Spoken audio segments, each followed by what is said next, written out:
Welcome everyone, movies Y ইউপিতে আপনাদেরকে স্বাগতম। আজকের মুভির নাম হলো কুত্তা। হ্যাঁ, মুভিটার নামই হলো কুত্তা। আর এটি গুগলের রেটিং রয়েছে 5.5 আউট অফ 10। মুভিটাতে দেখানো হয়েছে একদল ডাকাত যারা কিনা অনেক টাকা চুরি করতে চায়, কিন্তু শেষ পর্যন্ত তারা কি টাকাটাকে চুরি করতে পারবে সেটা দেখতে হলে শেষ পর্যন্ত দেখতে থাকুন, তবেই আপনি বুঝতে পারবেন। মুভি শুরু হয় আর আমরা একটা মেয়েকে দেখতে পাই যে কিনা আজাদি পাওয়ার জন্য পুলিশদের কাছে লড়াই করে চলেছে, আর সে অনেক আহত ছিল। এই পুলিশ অফিসারটার নাম হলো পাজি। মেয়েটাকে বলে, তুমি কি চাও? মেয়েটা বলে, আমি দেশের জন্য আজাদি চাই। পাজি বলে, কি রকম আজাদি, আমাকে একটু এক্সপ্লেন করে শোনাও। তখন মেয়েটা তার গল্প শোনাতে থাকে। মেয়েটা বলে, একটি সিংহ অনেকটাই ক্ষুধার্ত ছিল। যখন সে শিকার করতে যেত তখনই শিকার তার থেকে পালিয়ে বেঁচে যেত। তখন সিংহটা কি করে, একটি ছাগল, ছানা এবং কুকুরের সাথে একটি শিকার করে নেয়।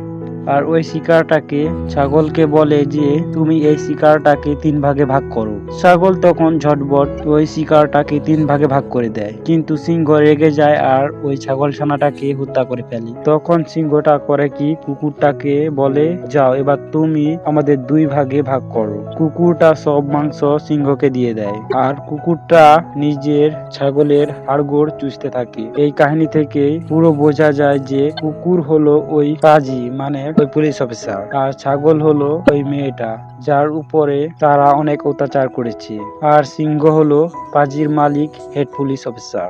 আর তারপর ওখানে পাজির হেড অফিসার চলে আসে। সে অনেক মদ খেয়েছিল আর সে মেয়েটাকে আর এপি করে, মানে বুঝতেই তো পারছেন। তখন পাজি হেড অফিসারকে বলে, এটা আমরা যে কাজটা করছি এটা আমরা খুব খারাপ করছি, এরকমটা আমাদেরকে করা উচিত না। তখন তার হেড অফিসার পাজিকে মারতে শুরু করে, কারণ তাকে সে বোঝাচ্ছিল বা শেখাচ্ছিল। তার কিছুক্ষণ পরেই আমরা দেখতে পাই ওই পুলিশ স্টেশনে অনেকগুলো লোক হামলা করেছে আর ওখানে অনেকগুলো খুনোখুনি হয়। এই লোকগুলো আসলে ওই মেয়েটাকে বাঁচাতে এসেছে, যে মেয়েটা আজাদি পেতে চায়। তারা সবাইকে মেরে ফেলে, কিন্তু তারা এখানে পাজিকে ছেড়ে দেয়, কারণ পাজির মনটা অনেকটাই নরম ছিল। সে ওই মেয়েটাকে সাহায্য করেছিল। এরপর আমরা 13 বছর পর চলে আসি, যেখানে পাজি অনেকটাই বুড়ো হয়ে গেছে আর পাজির বন্ধু একটি মেয়ের সাথে সেক্স করতে ব্যস্ত। তখনই ওখানে নারায়ণ নামে একটি লোক চলে আসে, যাকে সবাই ভাও ভাও বলে ডাকে। ভাও আসলে এখানে এসেছে, এরা দুজন সুরতির কাছে ড্রাগস বিক্রি করে আর ওখান থেকে তারা 3 লাখের প্রফিট করে প্রতি মাসে। ভাও তাদের দুজনকে সুপারি দেয় সুরতিকে মারার জন্য। তারপর সোজাসুজি তারা টাইম না ওয়েস্ট করে চলে আসে সুরতিকে মারার জন্য। গানমান রেডি করে তারা এদিকে আসছিল, তখনই একটি মেয়ে গোপালকে ধাক্কা দিয়ে জলে ফেলে দেয়। উপরে উঠে গোপালের মাথা গরম হয়ে যায় আর সে তার থাকা পাজির কাছে ইউএমপিটা উঠিয়ে সবাইকে ধামাধাম করে মারতে শুরু করে, আর সুরতিকে পাজি ছাদ থেকে গুলি করে নিচে ফেলে দেয়। এরপর তারা দুজন আমেরিকান এক লোককে ধরেছে, যে কিনা জলের ভেতরে লুকিয়েছিল। ওর কাছ থেকে অনেকগুলো টাকা চেয়ে নেয় আর শেষে তারা লোকটিকে মেরেও ফেলে, কারণ লোকটি কোনো ইনফরমেশন লিক করে দিতে পারতো। তারা কোটিপতি হয়েছে এই কারণে হাসতে হাসতে জঙ্গল পার করছিল। তখন রাস্তায় পুলিশ তাদেরকে থামায় আর ড্রাগস স্মাগলিং এর কেসে তাদেরকে পুলিশ স্টেশনে নিয়ে যাওয়া হয়। এখানে তারা বলছিল আমরা আন্ডার কাভারে ছিলাম। তখন হেড অফিসার বলে, তোমাদের চালাকি আমি বুঝতে পেরেছি, সাথে তোমরা সুরতিকে মারার সুপারি নিয়েছো এটাও বুঝতে পেরেছি। সুরতি এখন হসপিটালে ভর্তি রয়েছে। সে যদি কোমা থেকে বেরিয়ে আসে তাহলে তোমাদের খেল খতম হয়ে যাবে। ভগবানের কাছে প্রার্থনা করো যেন সেই কোমা থেকে বাইরে বেরিয়ে না আসতে পারে। এরপর আমরা দেখি যে সুরতি কিভাবে বেঁচে গেল। সে আসলে ছাদ থেকে পড়ে গেছিল ঠিকই, কিন্তু রবার বেঞ্চের কারণে সে বেঁচে গেছে। এরপর আমরা বড় ম্যাডামকে দেখতে পাই, যে কিনা পাজিকে এবং গোপালকে একটা গল্প শোনাচ্ছিল। তখন পাজি বলে, আমাদেরকে বাঁচাও ম্যাডাম, আমরা এক কেসে ফেসে গেছি। তখন ম্যাডাম বলে কি, 2 লাখ টাকা দিতে হবে, তবেই আমি তোমাদেরকে বাঁচাতে পারবো। তারপর গল্পের শেষে একটি লোক তাদের গাড়ির পাশে হিসু করছিল। এরপর রেগে যখন ম্যাডাম বাইরে বেরিয়ে আসে তখন ম্যাডামেরই পুরনো বন্ধু হ্যারি, যে কিনা সিকিউরিটি গার্ডের চাকরি করে, তাকে দেখতে পায়। তাকে সে গাড়ির ভেতরে নিয়ে আসে। তারা দুজন অনেক গল্প টল্প করে। তখন কোন সিকিউরিটি গার্ডের চাকরি করে হ্যারি তা জিজ্ঞাসা করে।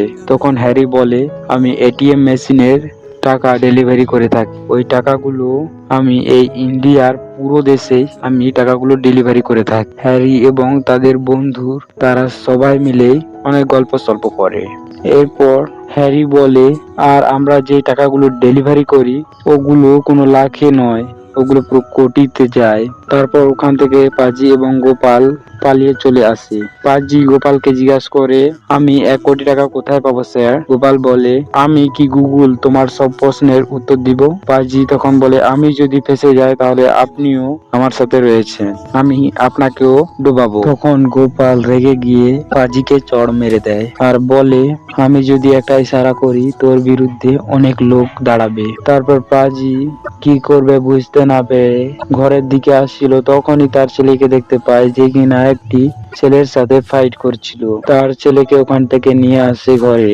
ঘরে তাকে মারতে শুরু করে, কিন্তু তার ছেলে বলে, ওখানে আমার কোনো দোষ ছিল না বাবা, প্রতিদিন আমাকে মারতা, আজকে সহ্য করতে পারিনি। তার সাথে এটাও বলছিল, তোর বাবার চাকরিটা চলে যাবে আর মেডেল গুলো তাড়াতাড়ি বেঁচে ফেল, কারণ ঠিক মতো টাকা পাবি। এটা শোনার পর পাজি তার ছেলেকে জড়িয়ে ধরে, কাঁদতে শুরু করে। এরপর আমরা গোপাল স্যারকে দেখতে পারি, যে কিনা লোকগুলোর সাথে দেখা করতে এসেছে। আসলে এরা সবাই মিলে ওই টাকার গাড়িটাকে ডাকাতি করবে, আর এতে এই লোকগুলো সাহায্য করবে, আর তাদেরকে দেওয়া হবে 1 খোকা মাল। তারপর আমরা ওই গাড়িটাকে দেখাই, যে গাড়িটাকে হ্যারি এবং হ্যারির বন্ধুরা ছিল, বা তারা সবাই মিলে টাকা নিয়ে যাচ্ছে। তখনই মাঝ রাস্তায় গোপাল স্যার তাদেরকে দাঁড় করায়। তারা সবাই দাঁড়ায় পুলিশ ভেবে, কিন্তু গোপাল তাদেরকে শুট করতে শুরু করে। এখানে অনেকগুলো বুলেট ইউজ করা হয় আর অনেক লোকই মারা যায়। লাস্টে গোপাল চাবি খুঁজতে গিয়ে একটি বুলেট তার বুকে লাগে। আর তারপর আমরা এক মোটা লোককে দেখতে পাই, যে কিনা স্কুটি নিয়ে পালিয়ে যাচ্ছে। এদিকে দুজন লোক গোপালকে মারার জন্য শুট করতে যাবে, তখনই দেখে বুলেট বা গুলি শেষ। তারপর গোপাল ওই লোকটাকে মেরে ফেলে আর বাকি থাকা একটি লোককে নিয়ে রওনা দেয় বাড়ির উদ্দেশ্যে। আর ওই লোকটাই গাড়ি চালাচ্ছিল, কিন্তু লোকটি ভয় পেয়েছিল যেন গোপাল স্যার তাকে না মেরে ফেলে। গোপাল স্যার বলে, আমি তোমাকে মারবো না। কিছুক্ষণ পরে আমরা দেখতে পাই ওই গাড়িটাকে কেউ হামলা করেছে, আর ওই গাড়িটা সোজা একটি জিনিসের উপরে ধাক্কা খেয়ে পড়ে যায়। আর আমরা দেখতে পাই এই দুজনকে, এরা দুজন হলো কাপল। মেয়েটার নাম হলো লাভলি আর ছেলেটার নাম হলো নানি। আর আপনাদেরকে বলি, এরা দুজন, লাভলি মানে ভাওয়ের মেয়ে আর নানি হলো ভাওয়ের চাকর। নানি লাভলিকে অনেকটা ভালোবাসতো, পছন্দ করতো বলতে পারেন। আর নানি লাভলিকে মাসির বাড়ি নিয়ে যাচ্ছে, কিন্তু মাঝ রাস্তায় দাঁড়িয়ে তারা সেক্স করে। তার মানে লাভলিও নানিকে ভালোবাসে, এইটা আমরা এখানেই কনফার্ম হলাম। তারপর সেক্স এন্ডিং হয়ে গেলে লাভলি নানিকে বলে, আমরা দুজন কোথাও পালিয়ে যাই চলো। কিন্তু তারা যেখানে যাবে সেখানে ভাও তাদেরকে খুঁজে পাবে, তাই তারা প্ল্যান করে দেশের বাইরে যাবে। আর দেশের বাইরে গেলে তাদেরকে ভাও আর খুঁজে পাবে না, কিন্তু দেশের বাইরে যাওয়ার জন্য অনেকগুলো টাকার প্রয়োজন, যেটা তাদের কাছে নেই। আর সাথে তারা বলে যে যতক্ষণ পর্যন্ত টাকার ব্যবস্থা হচ্ছে ততক্ষণ তারা এই পাবলিক প্লেসেই থাকবে। তারপর আমরা গোপাল স্যারকে দেখতে পাই যে ওখানে। তারপর তারা গোপাল স্যারকে দেখে ওই রেস্টুরেন্টে, আর তার পাশ থেকে তারা তার সব কথাই শুনে ফেলে তাদের। আর এই সূত্রের মাধ্যমে তারা পৌঁছে গেছে এইখানে। তারপর দুজন গোপাল স্যারকে এবং ওই ছেলেটাকে ওখানে ফেলে রেখে গাড়ি ব্লাস্ট করে টাকাগুলো নিয়ে পালিয়ে যায়। কিন্তু তারা পালিয়ে যাবে কোথায়? এদিকে একটি কুকুর গোপাল স্যারকে জাগিয়ে দেয়। ওই রাস্তা দিয়ে একটু মোটা লোক যাচ্ছিল, যে লোকটি স্কুটি নিয়ে পালিয়েছিল। ওই লোকটির মাধ্যমে গোপাল স্যার তাদের পিছু করতে শুরু করে। আর এদিকে যখন নানি টাকাগুলো নিয়ে যাচ্ছিল তখন নানির বুকে একটি গুলি লাগে, আর ওই গুলিটা কে মেরেছে জানেন? পাজি। এবং তার সঙ্গে রয়েছে ম্যাডামটা, যার সাথে আমরা তখন গল্প করছিলাম। এবার এদের কাহিনী কি, এরা কিভাবে জানতে পারলো টাকার ব্যাপারে, এটা তো আমরা দেখে। পাজির বন্ধুরা ড্রাগস স্মাগলিং করতে গিয়ে পুলিশের হাতে ধরা পড়ে। ততক্ষণ অব্দি পুলিশ ছাড়বে না যতক্ষণ না অনেকগুলো টাকা তারা পুলিশকে ঘুষ দেয়। আর পাজি ওই ম্যাডামের সাথে অনেক বন্ধু ছিল বলে তারা হ্যারির টাকাগুলো ডাকাতি করার জন্য বের হয়েছে। আর তাদের সাথে রয়েছে পাজির বন্ধুরা, তারা সবাই মিলে চলে আসে আর ওই মেয়েটাকে বা লাভলিকে ধমকিয়ে চমকিয়ে বাইরে বের করায়। তখন আমরা সবাই এই টাকাগুলোকে সমান ভাগে ভাগ করব, কারণ যেহেতু আমরা সবাই একসাথে রয়েছি। কিন্তু এতে সবাই রাজি নাকি এটা পরীক্ষা করতে সবার গান নিচে ফেলে দিতে বলে 5 গুণার মধ্যে। কিন্তু কেউ বন্দুক ফেলে না, শুধু গোপালই ফেলে। গোপাল এটা দেখে অনেকটাই রেগে যায়, সে আর একবার গুনতি করে। এবারে সবাই তাদের নিজেদের গান ফেলে দেয়। এরপর আমরা গোপালের আসল চেহারাটা দেখতে পাই, যে কিনা তার ছোট্ট গানটা বের করে আর ওইটা দিয়েই ম্যাডামের মুন্ডুতে রাখে। কিন্তু তখন পাজি একটা গ্রেনেড বার করে। তখন গোপাল বলে, আরে পাজি, আমি মজা করছিলাম, সত্যি বলছি আমি মজা করছিলাম, দেখো বন্দুক ফেলে দিলাম। এতে পাজিও বুঝতে পারে সে মজা করছিল। ততক্ষণে ভোর হয়ে এসেছিল।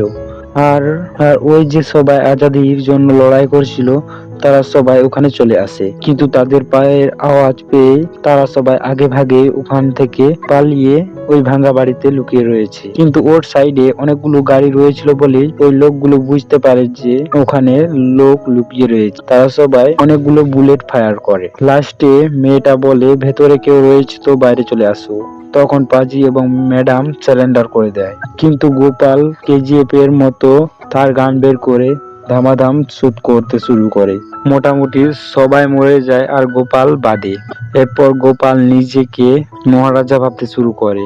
সে টাকাগুলোকে একটি জায়গায় লুকিয়ে রাখে আর পুলিশের কাছে সে অনেকগুলো অ্যাওয়ার্ডও পেয়েছে, কারণ সে অনেকগুলো দুশমনকে মেরেছে। গোপাল টাকাগুলো চুরি করেছে, ওই টাকাগুলো দিয়ে তার লাইফটা খুব ভালোভাবেই চলছিল। কিন্তু তখনই মোদী সরকার একটি নতুন নিয়ম শুরু করে। দুনিয়াতে 500 টাকা এবং 1000 টাকার নোট অচল করে দেওয়া হয়, মানে ব্যান করে দেওয়া হয়, কারণ টাকাগুলো কালো টাকা বলে নির্মিত করা হচ্ছে। আর ঠিক এভাবেই গোপাল নিজেই শাস্তি পেয়ে যায় বা নিজের পায়ে কুড়াল মারে আর টাকাগুলো কেউ ইউজ করতে পারে না। আর এটাই হলো মুভির লজিক। মুভিটা এখানে এন্ডিং হয়। তো মুভিটা কেমন লাগলো অবশ্যই কমেন্ট করে জানাবেন। আর নেক্সট মুভিটা আপনারা কোনটি দেখতে চান অবশ্যই কমেন্ট করে জানাবেন। আর হ্যাঁ, আমি এই চ্যানেলে সাউথ বা বলিউড দুটো মুভি এক্সপ্লেন করতে চালু করে দিয়েছি, দেখতে হলে চ্যানেলে ভিজিট করুন।